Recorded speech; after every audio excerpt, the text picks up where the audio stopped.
What's up, everybody? Jared Sandler here doing a Rangers Q&A. Thanks so much for hanging out with us, whether it's live, like right now, this second, or maybe you're watching the recap of this.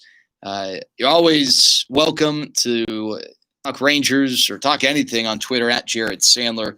We'll also, from time to time, post on the Texas Rangers Reddit.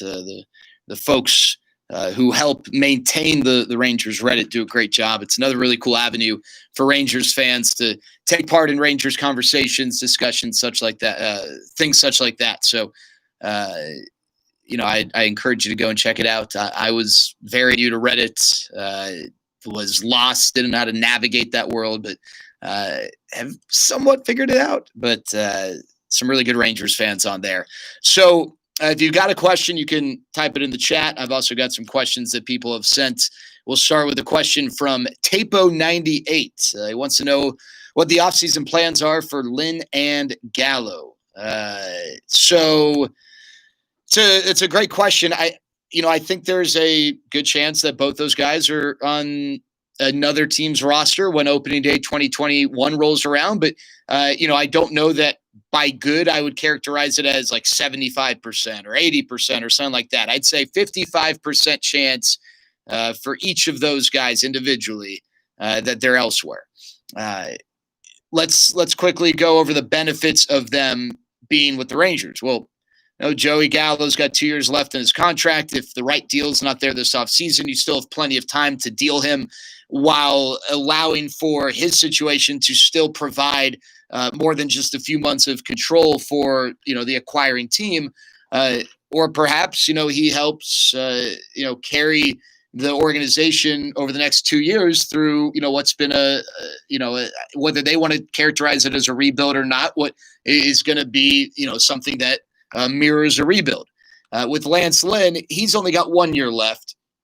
And he can help provide a veteran presence. And, again, you still need to have quality players. When you go through a rebuild, you don't want, you're not trying to set any sort of records for most losses by any means. You're not trying to just totally strip it bare. This isn't, the Philadelphia 76ers, and people wondered whether they'd win like 4 games in the year. And I think that when you've got a lot of young guys, you need veterans to help show them the way, and Lance Lynn could do that. The benefit of trading them, well, Lance Lynn under contract for just 1 more year, and chances of the Rangers competing for a playoff spot next year are not high enough to maybe pass up the right opportunity to move him. But that opportunity obviously didn't present itself at the deadline. So, will it present itself this offseason? I don't know. With Joey, I think unlike with Lance Lynn, I think Lance Lynn's value in the offseason is not going to be as high as it perhaps was at the trade deadline this year. I think with Joey, his value is going to be higher this offseason than at the trade deadline, because he wasn't having and really still isn't having what you consider a good year for Joey, even though defensively he's been outstanding. I think that this offseason he's still got 2 years left. We'll have the ability to kind of reset, and perhaps you can get value there. I think with Joey, the challenge is that his agent is Scott Boras. And Scott Boras clients very rarely sign extensions. When they do, you've got to go over the top financially to get that done. So he's likely going to hit free agency, and you'd hate for him to walk away without getting anything. And again, the Rangers are committing to a youth movement. The next 2 years might feature some growing pains. If you're competing for a World Series next year, you're not considering trading either of these guys, but that's just not the reality for the Rangers right now. All right, question from Caden. Since Jared Eichhoff is back in our training camp, do you think he's in the rotation next year? Caden, I think there's a decent shot for sure. If he can stay healthy, he'd be the type of guy that would make sense. Is he young at this point? Not anymore. But he's not going to be expensive. Obviously, he is under some degree of control. And so it's definitely possible that Jared Eichhoff is a part of the rotation next year. I think a lot of it depends on the other guys, though. I don't think they're going to make plans around Jared Eichhoff. I think they're going to make plans around guys like Kyle Cody. And if Joe Palumbo can stay healthy. I don't think Brock Burke will be an option when the season starts, but how his recovery is going, and Colby Allard, and, Wes Benjamin, and, do they trade Lance Lynn? Because if they don't, you got Lynn, Lyles, and Gibson under contract. So, I also think that having a guy like Jared Eichhoff as depth is, not a bad thing either. So I wouldn't be surprised one way or the other. Not Your Mom's Shop asking if I can sign the broadcaster ball. I'd be happy to, but I would caution you that that is going to decrease the value of that ball. You might have to pay people then to, have the sight of that ball. So, but I'd be happy to. Travis, I know Sam Huff's super young, but he's a big guy to be a catcher. Is that his long-term spot? That's a great question, Travis. I think a lot of it depends on how he develops defensively. If he can become a really good defensive catcher, you're not going to move him. He's not there yet. And my guess is that he ultimately moves to first base. But, that's also contingent upon his bat, developing. Because if his bat develops, even to like 80% of what, people are projecting his ceiling as, you're not going to want to cut his lifespan short by sticking him behind the plate if he's not making you better behind the plate. Does that make sense? Joe Mauer had his career shortened because he was behind the plate, but he was also really good behind the plate. And it's tough to find, that combination. So that's why that made sense.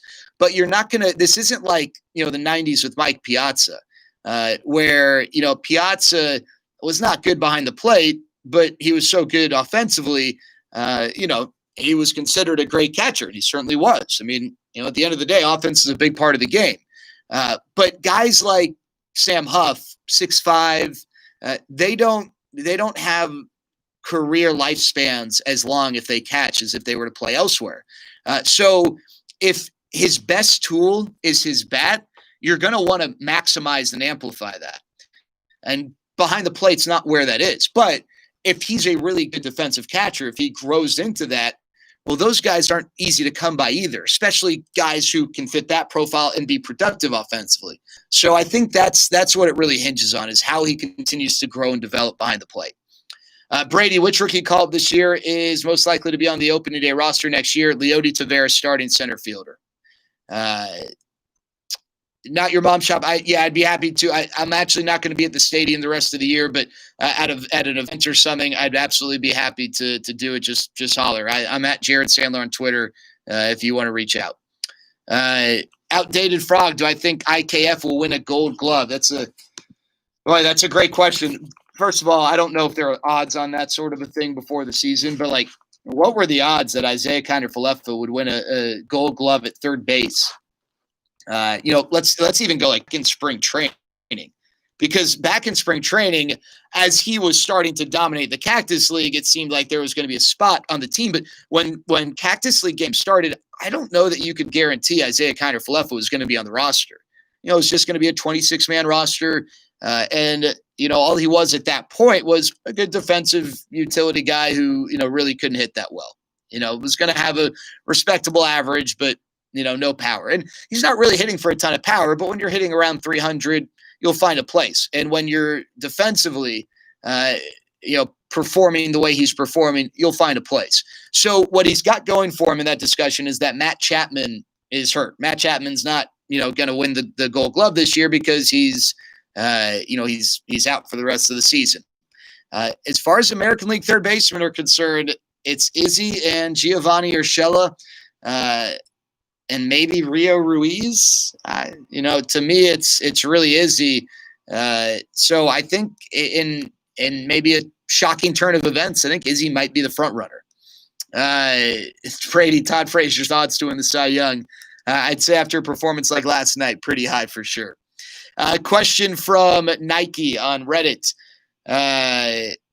Actually, take that back. That was not a question. That was a comment. Appreciate the comment, though, Nike. From Romasome on Reddit, what are your thoughts on what the rotation might look like next season? Will Lynn be traded, or do you see an extension happening? Should the Rangers bring back Kluber on a revised contract? Which young guys could we see earn a spot?